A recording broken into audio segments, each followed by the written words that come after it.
So thank you, everybody. Thank you for coming back after the break and getting your coffee and your little, I don't know if the kind of food they have out there. They may have protein bars or, I don't know, Bitcoin chocolates or something. But I'm glad everybody's back. So what I'm going to do, I'm going to introduce a distinguished panel. We're going to talk about blockchain and crypto at the state and local level. So again, everybody knows who I am. I'm Mark Montoy. I'm the Chief Data Officer for the Government Blockchain Association. And I would like to introduce Mark Stewart, who's the Vice Mayor of Chandler, Arizona. Click. Good morning. Is this clicker working here? I think we'll do a quick intro or do we actually? Yeah, Well, I think their slide's going to come up here in a second. So Mark we can get the talk. next slide. It's maybe because it's a PDF, it's not clicking. No, there you go. Oh, there it goes.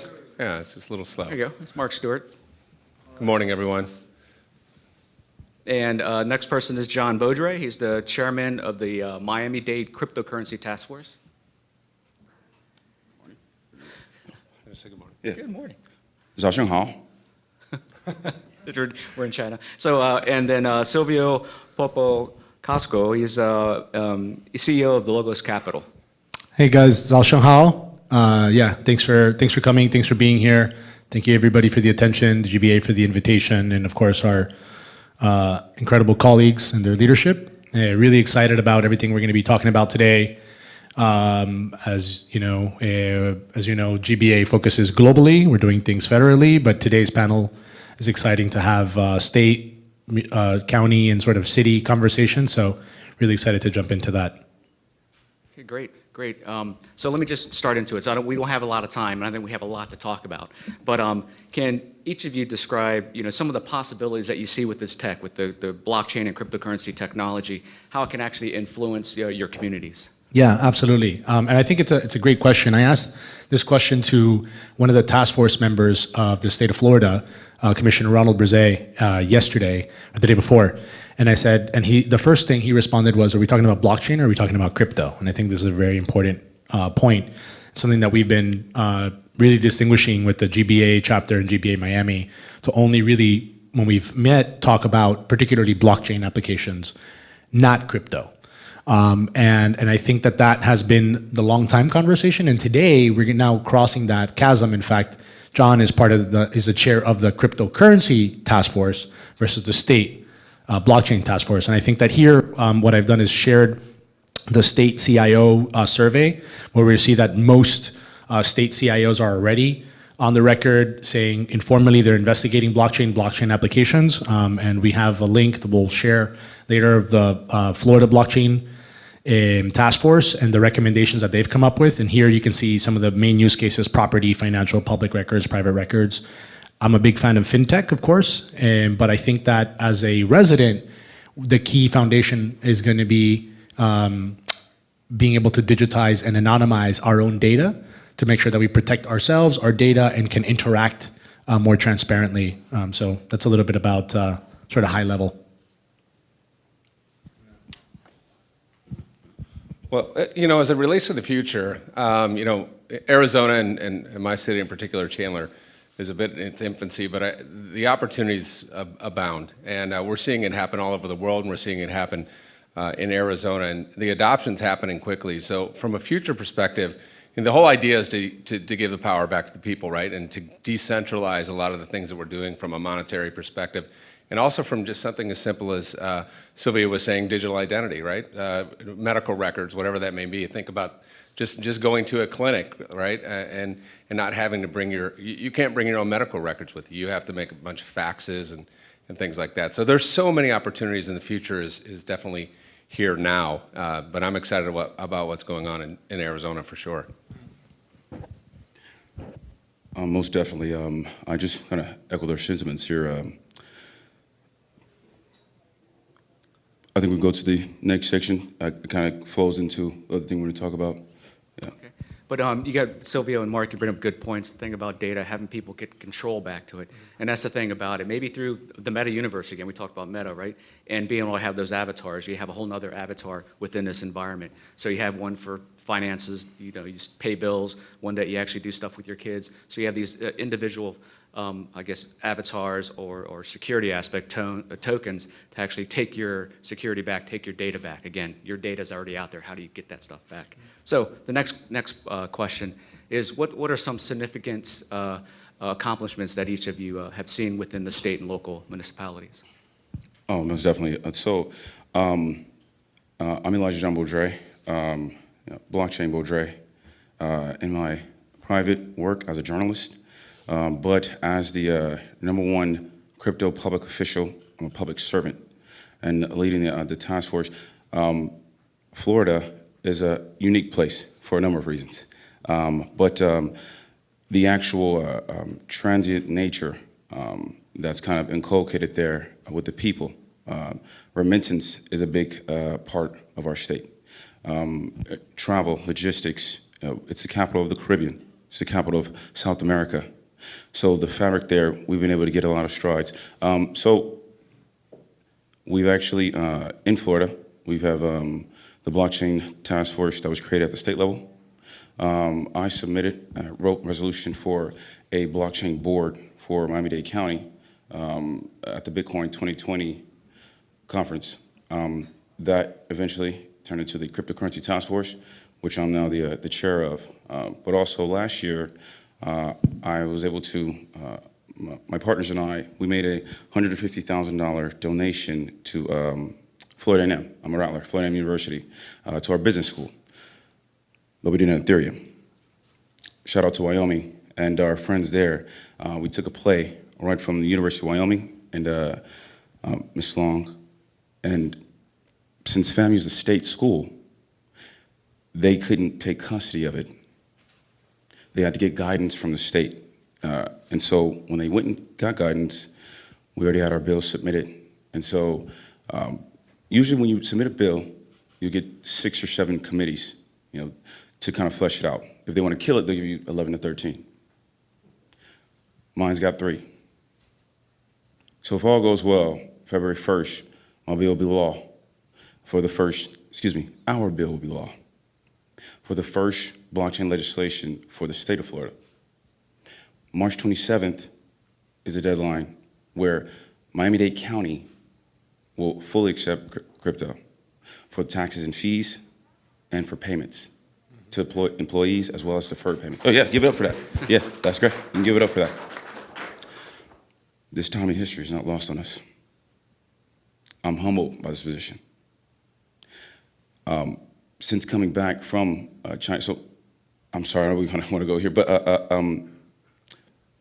that is probably the biggest thing, is when we pierce that municipal veil between the public and actually taking crypto, we believe that that's going to have a domino effect.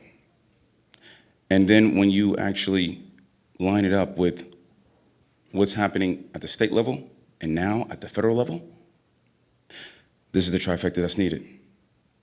See, everybody asks is, why is the derivatives market $4 quadrillion and the total crypto market is 1 point whatever it is? What is hell? Easy. No law on the books. No law on the books, courts can't adjudicate. Courts can't adjudicate, insurers can't insure. Insurers can't insure it, companies aren't going to integrate it. If companies don't integrate it, you won't have mass adoption until 2022. We're all a part of history. In Miami, Wyoming is why I wear this hat, because all my companies are formed in Miami. Most of my real money, which is the Bitcoin money, is in Wyoming. But they're connected with us. They are the pioneers. Miami's the premier. But together, we're building this. That's all I have to say right now. Great. Well, I couldn't say it any better than that, John. Locally in Arizona, like I mentioned earlier, we're in our infancy, right? We're exploring what's going on in other states. And I want to thank Mark for really being a guide during this process. So I joined I was asked to be on a subcommittee for the Arizona legislature to talk about blockchain and cryptocurrency and how that can fit within the framework of Arizona. And Mark was able to give me incredible information about what was going on in other states. And so we're going to draft off of states like Wyoming, states like Florida, Rhode Island, and areas like that in order to craft the best legislation, in order to be globally competitive in not only the United States, but in the world. Arizona is now attracting companies from around the world. TMC is coming in from Taiwan. We have Intel in my hometown in Chandler, Arizona, is the largest manufacturer of chips in the world, and recently announced a $20 billion investment in our small city of 280,000 people. But moreover, I think stepping into what we're doing locally is we recognize that blockchain was the future. Our community is a community of innovation. We call ourselves that in Chandler. And our public expects us to provide a customer service. That's what cities do. That's what counties do, is we provide services. We're not a lawmaking body, but we can certainly make it easier for people to connect with the city.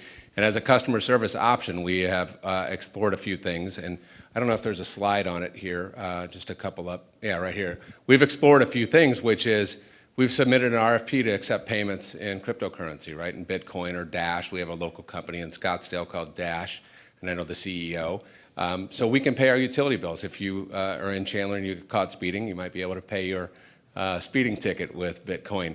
You know, recently in November, we had a mock election using the Votes app, which is really centered around blockchain security for the database of the voting, of the votes, right? We want to be able to instantly audit. And if anybody's familiar, it takes Arizonans 3 weeks to understand, to get the results of their election. And it makes Maricopa County and Arizona somewhat of a joke as it relates to being able to get election results. I'm not saying mobile voting is the answer, but certainly being able to put the database into the blockchain so that it can be audited by multiple different groups. The public can audit the election results instead of having it centralized in what could be a partisan head of that department. So, furthermore, you know, we are looking at blockchain in our city as a method to increase cybersecurity. So we are pushing our chips in. We're exploring these things, but thankfully, with the support of our mayor and council, which is a very forward-thinking council, we are journeying forward, and we are trying to be pioneers in our state. And we hopefully will be the first to take. Well, we will. We'll be the first to take cryptocurrency as a form of payment. We'll be the first city in Arizona. So, thank you. It's a great work, and yeah, it's good shout out, and good to know that the GBA has been also resourceful to help give support, guidance. I know that we even need to give some information presented in front of the cryptocurrency task force in the county a couple times. Also, sort of GBA had put out around the time that they were considering this, the impact of crypto on local government. So it was actually a perfect report to refer to while we were in the middle of the conversations with the Miami-Dade County task force meetings, right? And I think what's interesting about Florida and the Florida Blockchain Task Force, just to take a step back for a minute, in terms of accomplishments, you know, countrywide, but particularly Florida, that I think is worth noting, is that we have right now a trifecta going on. You have a state blockchain task force.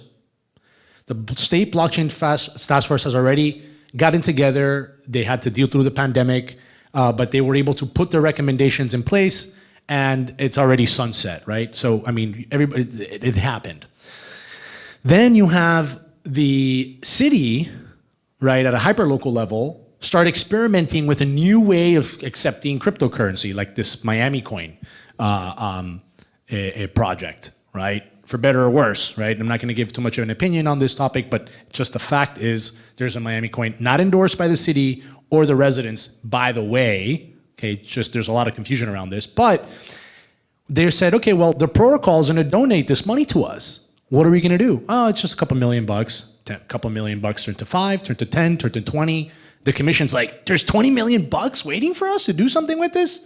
Okay, fine. What do we need to do to access this pool of money? So it's the first time we start to see this sort of precedent at a hyper-local level saying, okay, well, city attorneys are like all confusing. And I know, John, you've had a lot of experience dealing with talking to the different city attorneys and interviewing them and drilling in and grilling them in many cases.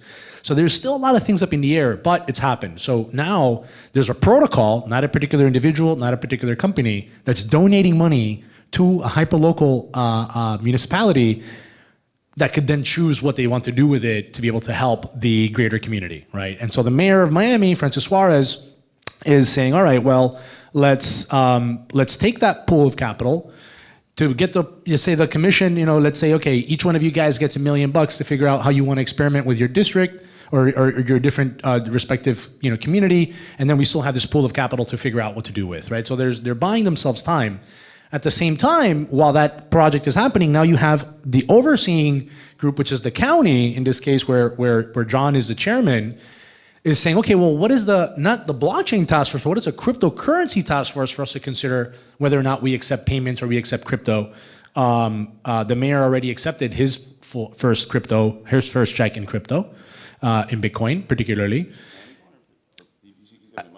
I think he accepted it in crypto, and I don't think in Miami coin. I think in Bitcoin. I could be wrong. Please fact check me on this. In any case, you're seeing the trifecta, which is now the county, which oversees 34 cities, right? More than 4 million residents. City of Miami, and a lot of people confuse these things. They hit up John's like, hey, where do we get money to the Miami coin? He's like, man, this is Miami-Dade County is not City of Miami. You know, it's a big confusion there. But in any case, now we have 34 different cities that are all looking at their other city, Miami, and then the county that's also thinking of, okay, how do we start to sort of interoperate with some of this stuff. So very exciting. I think these are all big accomplishments to have the blockchain task force give recommendations, to have the first sort of city coin. This is, by the way, the third iteration of a Miami coin. I've worked on 2 of them prior. This is the one, which are a little more complicated, a little more philanthropic. So this is, there's some lessons to be learned there, which we can get into at some other point. I've put a link to the report if you guys want to learn and you're looking at state legislation. Our goal today is to give a little bit of a roadmap to anybody that wants to try to emulate some of this. You can look at the state legislation of the Florida Blockchain Task Force. It's on the state CFO's office, the financial officer's office, to see some of those recommendations. So anyhow, I think that's what's interesting. And in the end, just to give a little bit of takeaway and pass the mic over, how do these things now start to interoperate? That's what's key. Okay, great. You got the state, you got a county, and you got a city. And everybody's practically in alignment. By the way, Mayor of Miami was on the board of the Florida Blockchain Task Force. And so the first thing is you need to prove identity. What if, for example, in Miami, we're looking at a decentralized autonomous organization? Last year, a Miami-Dade DAO was launched, and now the residents are trying to sort of self-organize. Hey, what are the projects we want to do? Can we access this pool of capital? Can we do it in a decentralized organization where everybody votes on what we want to do with that capital? Can we implement some pilot projects and self-fund it? Very tricky territory, a little bit slippery, but it's happening, right? So we have community-led DAOs. You have all these other legislative bodies, which were absolutely key to get this stuff done, and some precedent of people that are already tinkering and going into how to accept, how to deal and interchange, particularly with crypto, not necessarily blockchain. And for blockchain, I think, like we mentioned in the beginning, DMVs is probably going to be one of the important frontiers to consider, because with the digital ID, you can say, hey, I can vote in my own city DAO because I'm a resident. I'm your constituent, but I can prove I'm your constituent. So when I'm on Twitter, I could just be trolling, or I can be like, hey, I should pay attention to what Silvio says. He's actually a constituent in my community. We should pay attention to that, right? John can do the same thing. Or he can say, no, Silvio's in Arizona. He's just trolling me. I don't care what his comments are on social media. It's just noise. It's not actually a constituent. You can't do that unless you sort of prove the digital ID. So I think the goal here for all of us is to say, we need to work together now that we have some of these foundations in place to share data.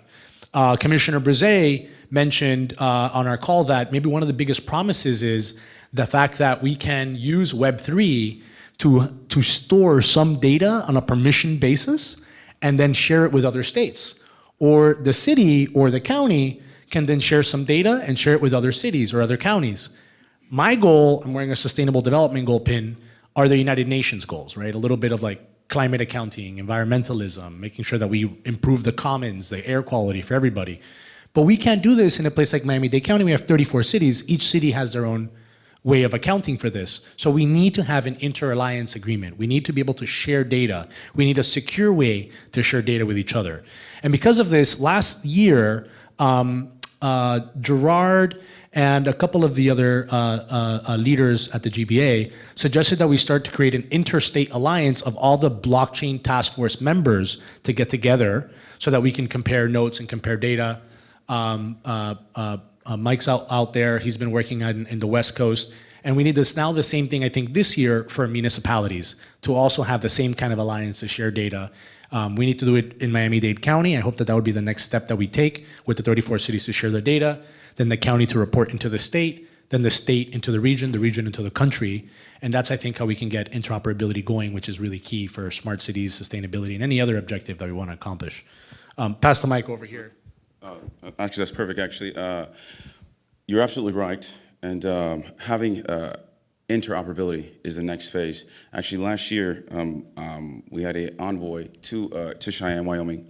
And I'm on the county level, but we were able to, with our good friends at the Crypto Fed, as well as with the legislature for Wyoming, have these high-level meetings with the Deputy Secretary of State, with their banking director, with their representatives. And we actually launched the U.S. Crypto Policy Alliance. And what it basically is Cheyenne as the pioneers, Miami as the premier leading the charge, but it's also a collection of 28 other states, state-level blockchain associations that we actually launched and did right there in Cheyenne. And what the basic premises of it is that we will share information, we will support, but also emulate. And the actual legislation that Matt, the attorney who was one of the, central to drafting it, they've already set the precedent back in 2017. And what you're going to see is a lot of state-level houses submit and pass blockchain legislation, and it'll look familiar to that as well. So our basic call is that whatever level you're at, reach out, find, and identify the crypto or the blockchain contingent or task force or group that's represented. And if it's not one, reach out to us, and we can help you create one. Right. Once we do that, and we have at each level a power base that's actually letting people know what's going on and connect it back with us, then we can have a more comprehensive integration as we move toward adoption as well. Awesome. So awesome comments. So that's the thing about it. I think education and training yourselves on what this all means. That's why you're all here. Educating yourself, hearing what's going on. And the beauty about GBA is when we get together, you communicate, right? And then you start collaborating, start working on proof of concepts, right? Again, the whole famous saying of fail quickly, right? Fail fast, fail quickly, so you can move on. That's the whole point. You guys are on the cutting edge, bleeding edge. It's a green field still, and a lot of stuff needs to be figured out. And you also had the regulators coming on, state regulators, trying to figure out the same thing. So it is kind of a race, but it's actually fun. It's exciting. So next question. So I know you guys are doing a lot of these initiatives and stuff. What are some of the biggest obstacles you guys have faced within your states and jurisdictions? Well, I'll take a stab at this real quick. The obstacle is obviously education, right? So I used the analogy a couple of times of we've all watched football. We understand how the game's played. We have to imagine this as a football game that 90% of people have never heard of or have never seen before, and we have to explain the intricacies of this game to them on the fly and why that's important to the community. And so one of the challenges that we're faced with in Arizona, I think one of the obstacles is an adoptive community, right? Understanding why this is important to the public in general. Like, we all get it, right? We're in the game. We're actually coaches and players in this game, but there are people that have no idea what this is about. And our role and our task and our job is to be ambassadors for this technology. The media is starting to adopt some of the language that we're using, but we need to figure out ways in 140 characters or less to be able to explain what it is that crypto does, explain what it is that blockchain does, and why it's so important for democratizing the world again, and to, I guess, uncentralize what's centralized so that the power to the people can be attained again. And I think that's ultimately why America, as was mentioned earlier, can be the center of the world for this, and we'd love for Arizona to be the center of the world for this as well, to be this democratization and this, I guess what we'll call is a new era of crypto currency information sharing where it's peer-to-peer. So the biggest obstacle, as I see it, is education. Yeah, I just have a quote. I usually say that ignorance is our greatest enemy, but also our greatest friend. For the masters, their ignorance is an advantage. So we get unprecedented space to develop this, uncorrupted by human fragility. But for the masses, it's a challenge, and it's a race against time. Like, how can we explain it the simplest way that the most people get it? And what I do is, being in politics is breaking down the complex to the very simple. And what I tell people is, I said, listen, new things come all the time. This is it. This is not a penny stock, no, some new far-flung gizmo. The blockchain will consume all. And and a lot of people say, well, I don't know, I'm going to get into that. I said, well, do you like money? Oh, yeah, of course. Well, then you need to understand. Don't be just, automatically, crypto, blockchain, I don't know about that stuff. It's like, yes, you do. You do know about it. Because nothing is new. It's completely different, but it's exactly the same as everything else. I wasn't around in 1993, but if, say, somebody came to you and said, hey, your church, your friends, your family, your games, it's all going to be on this place, man, called the internet. People are like, what, the internet? How is that a mall? Like, no, it's a place. But honestly, who could fathom that with how total is right now? Raise your hand if in 93 somebody told you all those places. You would have been like, yeah, I could see that. Of course. Oh, somebody, I see, hey, I got you, but you probably was in it. Yeah, you was, right? This is what I tell them. You don't know about it, but you know the feeling. Don't allow your weakness, your pride. Oh, I've got money in real estate and I've got in stocks. I said, not for long, not for long. Anybody that thinks they're rich, thinks they're smart, and they're not in crypto will experience pain soon. There's a correction coming. Maybe some of you guys don't agree.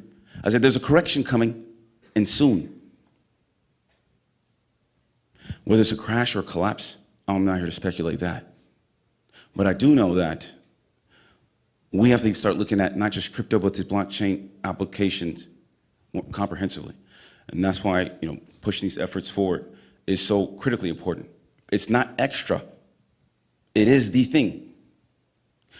I worked for JP Morgan doing hedge fund private equity sales from 2006 to 2009, 345 Park Avenue. My first job was, I was the analyst doing investment review committee. So I had to walk up and down Park Avenue, bringing on hedge funds or private equity that wanted to get money from the bank. Yeah, okay. But the biggest obstacles is actually the trust that we have. We've seen it go up, and now it's going down. We got to connect with our people in the government in all ways, not just the ones who actually understand it or have access to it. And actually, that's one of the biggest things about our process. So right now, we're in the process of putting together our policy recommendation. And we've interviewed about 9 different companies who want to actually service Dade County. I won't mention their names. You know all of them. But one of the biggest things I asked them is, okay, well, not just how much money would you like to make from this deal? And they're like, oh, well, we don't think about that. Well, I asked them, how many employees are in Miami-Dade County? And they're like, well, gee, that's a good question. I don't know. It's 29,000. But these are the people that's like America. I've been in crypto since 2012. But you cannot assume that a chat talk or a Zoom is going to be sufficient to properly make them feel secure about what's happening. They see their paycheck, they see crypto government, and it's ignorance is the driver for fear. So the biggest component for anybody who wants to service us is, what is your actual spend, what is your resources to bring education to Miami-Dade County, to our citizens, to our aunt that's been there 17 years, to my uncle that's been 27 years working. They want to have a better future as well. They want to be more secure, and they're looking toward it. But blockchain being transparent, being immutable, being the system we have is the best way, and we're making them realize that. Yeah, since 2017, since I came back to America, I spent 8 years in China, running our business and creating companies out there. But since 2017, since I've been back, I've personally pulled up to quinceañeras, bar mitzvahs, in the homes of county mayors, of commissioners, of department heads, and I've personally helped them download their blockchain.io or however wallet they had and sold them their first $100 or $1,000 of Bitcoin or ETH. Not knowing that this time would come, not knowing knowing that this era would come, but not specifically this. And now it's here, it's almost unbelievable. Silvio, do you have Yeah. any obstacles you want to bring up? Yeah. I think that it's an important point. I mean, anticipating some of the obstacles that, for example, we're accomplishing in the state, in the federal, in the city level. And we'll talk about just piggybacking off of John's example right now with the county trying to select who can be a vendor, for example, to accept crypto payments or to be able to accept somebody that wants to pay. One of the mayors in Miami asked me to come and present, for example, in front of Sunshine. They had a Sunshine meeting, open meeting for everybody to talk about these different options. And so how do we make sure that we really localize the benefit, right? Miami Coin, my biggest critique is like no locals know how to actually access Miami Coin, right? In the case of the cryptocurrency task force and a lot of the people that are going to be providing services, there are not really like any local companies that can do it. And I said, okay, well, why don't we do this? I said, well, why don't we, for sure education is the biggest obstacle because it's fear. People that don't know something fear it. And when you fear it, you fight it or you run away, right? That neither of those are very like good to make progress. Neither fighting no fight nor flight. So education, I think, is that comfort. And then the alliance of saying, okay, you do a great job at a city level, then you're going to have to go back to the state, right? Just like John experienced at the state level to propose policy at the state so you can do something at the local level. So you need that, without that you have all these challenges. And then, so definitely ignorance is one of them. Interest, like the example of the protocol donating, now you got the interest of people. The trust factor, whether or not people have faith or losing it, the volatility of what's happening. And I think ultimately, being willing to make mistakes and being okay with that, right, as a norm. I mean, we're not, like in Japan, entrepreneurship is tough. They don't accept mistakes at all. In the US, we're really successful because we accept mistakes. In government, not so much, right? So if we want to adopt, let's say, we need to be okay with saying, okay, we're going to do this, and we're going to fail. And we're going to do it again. And we're going to fail, and we're going to take it, and we're going to say, okay, that's okay, let's just try it again. And you're going to get better, and that's how it's going to get done. So that factor of education, combination with community, collaboration, the GBA has been an incredible platform, I think can be a very promising platform for anybody else that wants to incubate and know that it's okay to make mistakes, these sandboxes. But the time it takes to pass a sandbox, the time it takes to pass legislation, right, is the biggest, I think, obstacle because there's still a lot of uncertainty, and having politicians that are willing to step out on the edge, if you will, and be like, hey, this is, let's do this and let's be okay with failure, I think is definitely a hurdle. In the case, for example, of accepting, we have, right, the GBA has been working on a DAO that's a credit union, right? So I said, well, let's use the credit union and partner with the local Miami-Dade County Credit Union, which all the 28,000 employees in Miami-Dade County already have accounts with, and enable them, and then you keep the money locally. Right? And so, but there's so much fear, right? For example, chairman here is like, how do you know that's going to work? How do you know we're not going to get hacked? How do you have the balance sheet for that? How do you know it's going to be serviced? How does a credit union get on board in speed? So that collaboration is another sort of big obstacles. There's many of them, but I think certainly policy, being okay with mistakes and being educated as a first step is the way to go forward. So, I think that covers that main point. I don't know if there's anything else you want to. Yeah, well, so I guess the human element, right? With like any other industry, the human element's the biggest obstacle, right? So in summary, in closing out this session, thank you guys all for being here. What's the last thing? What is some advice you want to provide the people in the room and also the people online somewhere? They're online up there somewhere. For just what kind of advice you want to provide them from your experience with implementing this stuff at the state level?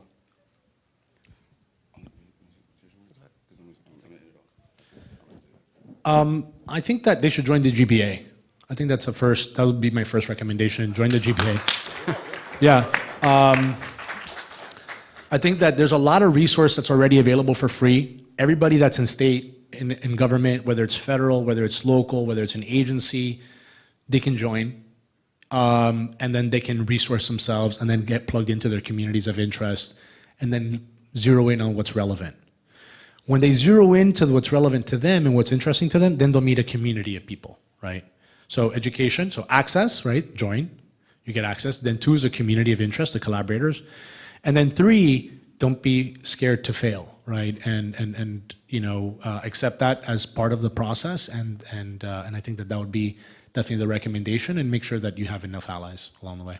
Yeah, Awesome. thanks for the Thank you, question. Sylvia. Yeah. I just want to make sure that we actually understand what the true mission and value is. When you look down the road and you scenario it out, it's a technology, it's going to come on, there's going to be policies and regulations that go to it. But what of it? What is the main consequence? What is technology's mission if not to improve the human condition? We know that the incredible efficiencies, access, and effectiveness of the technology is transformational and will be.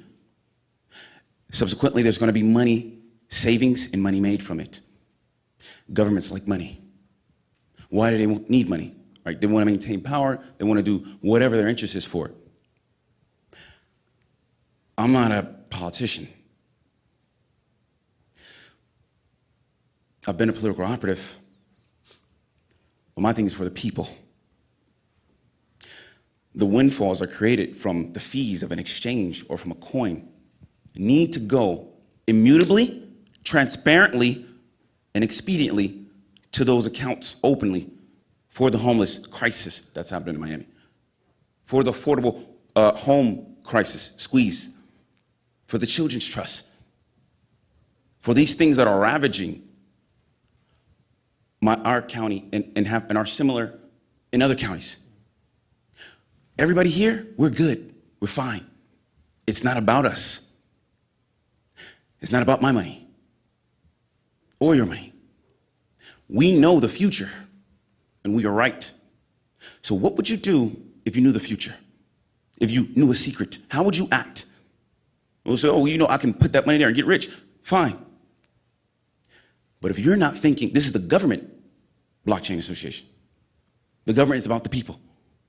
We know that the wealth gap is going to get hyperbolic. Yes? Shake your head. Yeah, you can wave, you can shake your head. No, it's not going to get hyperbolic. Oh, yes, exactly. It's going to get much more dispersed. Who's thinking about the people who are not in it? There will be a need for some type of UBI once this ruptures. Where are you going to fund it? Who are you going to tax? How about on the front end, creating a system and say, oh, we're going to have fees for this, we're going to have fees for that. This is going to automatically fund this. Here we'll automatically fund this.